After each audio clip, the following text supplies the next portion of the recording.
What would you do if you found out that your fiancé was your own blood relative? Would you call off the wedding, or would you pretend it never happened? Let me know in the comments below, as I tell you the shocking true-life story of Esosa, a girl who buried her past, only for it to dig itself up and knock at her door. In the bustling heart of B City, where the air was thick with ambition and church bells rang louder than club music, there lived a young girl named Esosa. She was beautiful, the kind of beauty that made both pastors and players stare. But Esosa's life was not her own. Born into a deeply religious and conservative home, her parents were the type who saw holding hands with a boy as a one-way ticket to hellfire. Her father, Elder Ogbonna, a respected deacon in the church, had one rule: any daughter of mine that opens her legs before marriage will be opening the gates of hell. Her mother, silent, stern, and always watching. But Esosa was not like her parents. No. She was a spark trapped in a glass jar, curious, hungry for adventure, for laughter, for love. She wanted what her classmates had: freedom. And more than anything, she wanted a boyfriend. The chance came when she graduated and was posted to Ekiti State for her NYSC. For the first time in her life, Esosa was truly alone, away from her parents' suffocating grip. Camp was electric. Girls in tight khaki trousers, boys with chiseled chests. Noise, laughter, late-night gists, secret kisses behind hostels. It was everything she'd imagined and more. And in the midst of that chaos, she met Tunji. Tall, dark, muscular, with a voice as smooth as honey and eyes that saw right through her. He wasn't like the other boys. He listened, really listened. He knew when she was tired, when she was moody, when she just wanted to stare at the stars and say nothing. In just 2 weeks, Tunji became her world. Under the mango tree behind the bathrooms, they shared secrets, dreams, and eventually their bodies. "You're my first," she whispered, trembling in his arms. "And my last," he promised. But promises, like mango leaves, wither.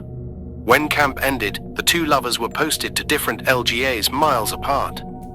Esosa wept. Tunji kissed her tears away. "We'll talk every day. I'll visit. Nothing can separate us." He said it, and she believed it. But 2 months later, her world shattered. The signs came slowly: sore breasts, nausea, fatigue, missed period. She knew, and dreaded it: pregnant. She stared at the 2 lines on the test strip like they were prison bars.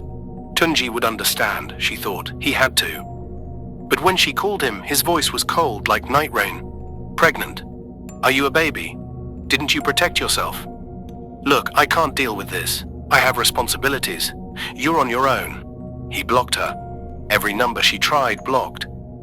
The man who once promised her forever had vanished into thin air. Months passed. Esosa hid in her room, ashamed, alone.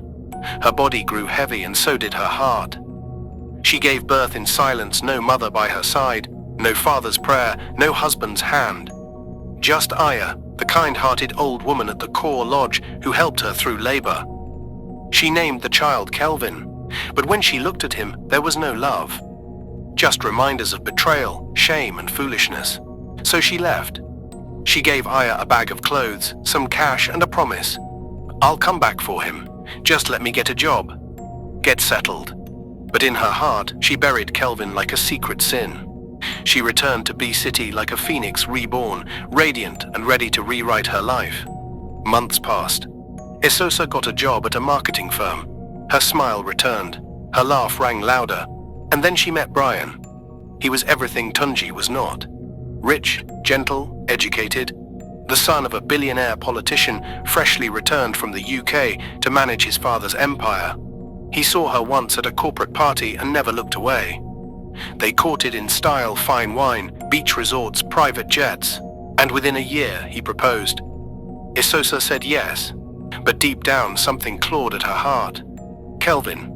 She had promised to return, but how could she now? If Brian found out she had a child out of wedlock, worse, a child she abandoned, everything would crumble. His elite family would never accept her. So she made a choice. She blocked Aya, ignored the calls, threw herself into wedding preparations. On the day of her wedding, as the priest said, "Speak now or forever hold your peace," Esosa's mind whispered, "What about your son?" She smiled and walked into her new life. While Esosa lived in marble mansions, Kelvin grew up in the dust. Aya grew sick. Her frail bones could no longer care for the boy. She begged Esosa one last time, but got no reply. And then one cold night, Aya died. Kelvin, just 3 years old, wandered the village streets like a ghost. He didn't cry, he didn't talk, he just stared. The villagers avoided him. Some said he was cursed. Others said he was punishment for someone's sin. He ate from the dustbin, drank rainwater, and slept behind the market stalls wrapped in nylon bags. A child forgotten by the world. Until Dr. Adana came. Adana was a city doctor with a heart of gold. She ran a rural medical outreach, helping people for free. When she saw Kelvin frail, silent, hollow-eyed, she stopped. "Where is his family?" she asked. "He has none," they replied. "He just appeared one day." Her heart broke. She took him in, cleaned his wounds, fed him, gave him a soft bed and a warm bath. But the boy never spoke. Clinic tests revealed severe infections and malnourishment. He was dying. Adana stayed up all night by his bed, praying he'd make it. And he did.